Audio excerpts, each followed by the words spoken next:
ಇನ್ನೊಂದು, ನೀವು ಶೂಟಿಂಗ್ ಹೋಗ್ಬೇಕಾದ್ರೆ ಯಾರೋ ನಿಮ್ಗೆ ಸೇಫ್ಟಿ ಗಾರ್ಡ್ ಒಬ್ರು ಬರ್ತಿದ್ರಂತಲ್ಲ ಯಾರದು? ಆಲಿಸಾ? ಓಕೆ. ಅದು ಈಗ ಏನಾಯ್ತು ಅಂತ ಹೇಳಿದ್ರೆ, ಶೂಟಿಂಗ್ ಹೋದ್ರೆ ರಾತ್ರಿ ಹೋಗ್ಬಿಟ್ಟು ಕಿಟಕಿಯಲ್ಲಿ ಹಿಂಗೆ ನಿಂತ್ಕೊಂಡು ಕಾಯೋಳಂತೆ. ಅವಳು ಹಾಗೆ ಮಾಡೋಳು.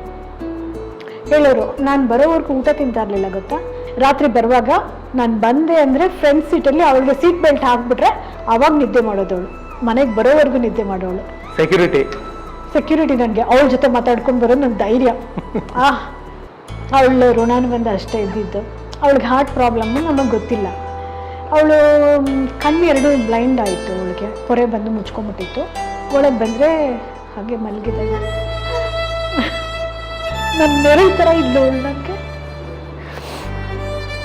ತಗೊಂಡು ಹೋಗಿ ಅಲ್ಲಿ ಕ್ರಿಮೇಟ್ ಮಾಡಿಬಿಟ್ಟು ಅದನ್ನು ನೋಡ್ಬಿಟ್ಟು ಬರ್ತೀವಲ್ಲ, ಯಾವ ಶತ್ರುಗೂ ಬೇಡ ಆ ಒಂದು ನಾವು ಪೇನು. ನಾನು ನಾಯಿ ಇಲ್ದಿರೋ ಪ್ರಪಂಚ ಎಲ್ಲಾದರೂ ಇದ್ರೆ ನನ್ನ ನೆಕ್ಸ್ಟ್ ಬರ್ತಿದ್ರೆ ನಾನು ಅಲ್ಲಿ ಹುಟ್ಟಬೇಕಷ್ಟೆ.